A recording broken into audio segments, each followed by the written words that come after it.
Alright, in this video we're going to talk about Mayan ball games. Almost all the major cities of the Mayans that have been excavated, we find this ball court where they played a different game. This is one of them, and you see the way the ball courts were made is there's usually a flat region on the bottom, there's these angle spots, there can be circles up on the side, not on all of them, and then there's a back. And the way the game was played, the game was actually played with a rubber ball. And so here's another one. This was, I think this is Xochicalco.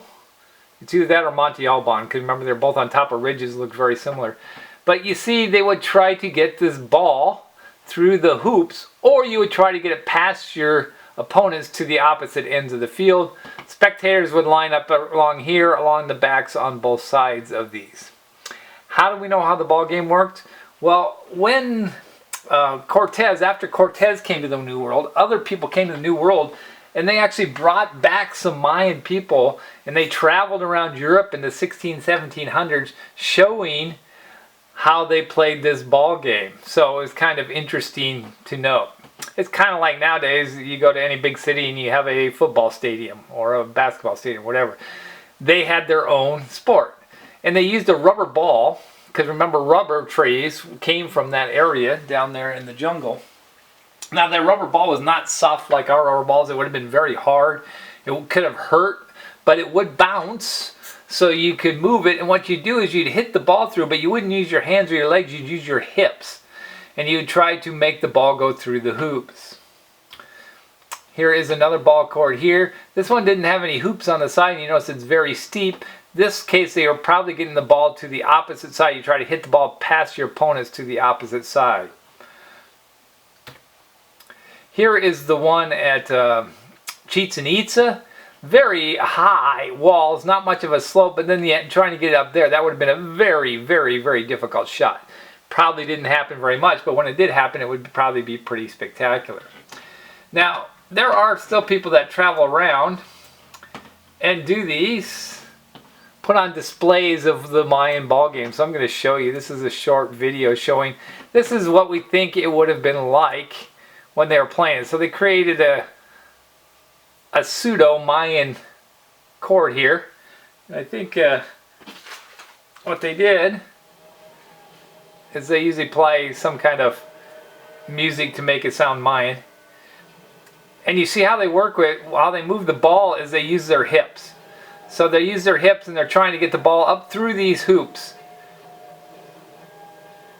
Alright, he missed that time. And notice they never use their hands or their legs. They're always hitting it off their hips. And even when it starts to get low in the ground, they just keep hitting it off their hips. And eventually it'll bounce back up again because it's a rubber ball like this. You'd say, oh, it's rolling, it'll never get up. But if you keep hitting it, it will eventually start coming up again.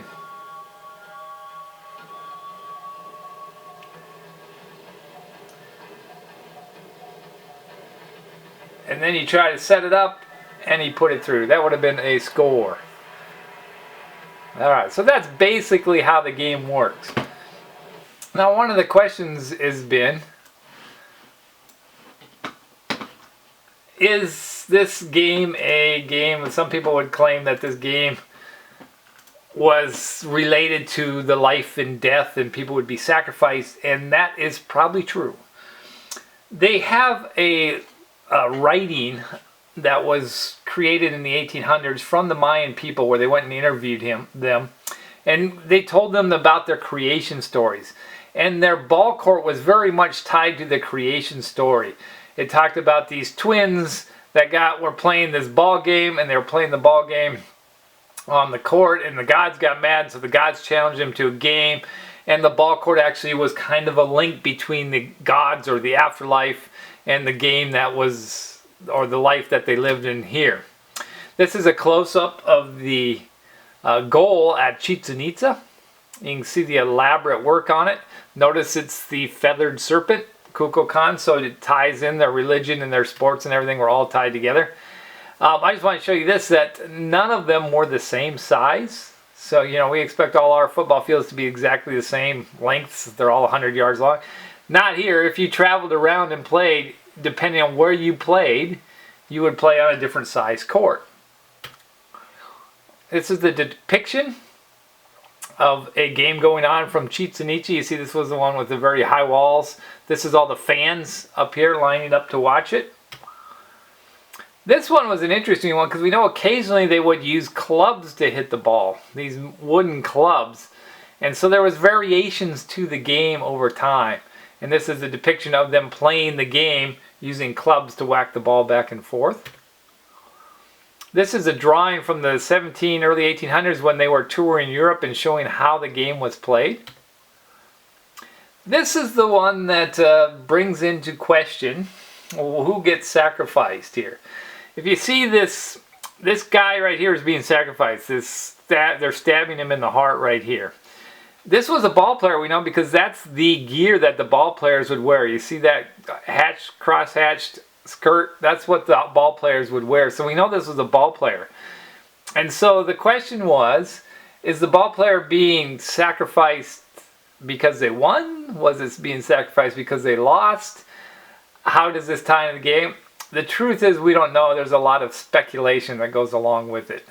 But we really don't know the details on that at all. This is kind of interesting. This is a whistle. So somebody had carved a whistle. This is the guy, you can see he's wearing the same gear of a ball player, and you would bring it to the game just like you bring a noisemaker to a modern game, and you blow through this and it makes a noise. And you would make a noise to cheer on your team. So it was a sports memorabilia from 1,000 years ago. This is not in Mayan country at all. This is over in the Four Corners region. But some people have speculated this was an ancient ruin from around 800 to 1000 AD. Remember when the Anasazi were around? And nobody knew what it was, but some people speculated maybe it was a ball court as well. But we really don't know. It's just, but it kind of resembles a ball court a little bit, but not really the Mayan ones, because the Mayan ones had flat sides and goals on the top. But it could be. All right, that's it for Mayan ball games.